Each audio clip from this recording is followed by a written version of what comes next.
এখন এই সময় থেকে আমি যে কথাগুলো বলবো আগামী 5 মিনিট, আমি শুধু বেনামাজি করে উদ্দেশ্য করে বলবো। কাকে উদ্দেশ্য করে বলবো? নামাজিরা নিজের উপরে নিয়েন না। আমি এবার আমার এলাকা বলি কুমিল্লা নাঙ্গলকোট। আমার বাড়ি কোথায়? কুমিল্লা নাঙ্গল। আমার এলাকায় ফজরের নামাজ 4 রাকাত। কয় রাকাত? জোহরের নামাজ 12 রাকাত। কত রাকাত? আসরের নামাজ 8 রাকাত। কত রাকাত? মাগরিব 7 রাকাত। কত রাকাত? একটু আমার সঙ্গে সঙ্গে বলিন, কেমন ভাল লাগে শুনতে। ঈশান নামাজ 15 রাকাত। কত রাকাত? 15 রাকাত। আমি প্রশ্ন করলাম আমার আম্মারে যে আম্মা ফজরের নামাজ 4 রাকাত কেমনে হইল? তো 2 রাকাত ফরজ। 2 রাকাত সুন্নত, 2 রাকাত ফরজ। কত হইল?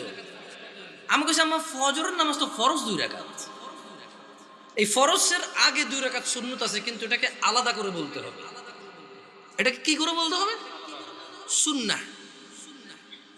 আমি বললাম আম্মা জোহরের নামাজ কেমনে 12 রাকাত? ফজর আমি মেনে নিছি, সুন্নতে মুআক্কাদা 2 রাকাত আছে, ফরজ 2 রাকাত আছে। কত রাকাত হলো?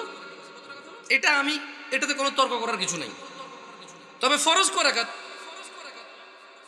কোন মানে কত রাকাত না পড়লে সে লোক কুফরি করেছে? 4 রাকাত না 2 রাকাত? মানে ফজরের নামাজ একজন লোক কত রাকাত না পড়লে কুফরি করেছে? 2 না 4? 2 রাকাত না পড়লে কুফরি করেছে। বুঝেছেন? আসেনি?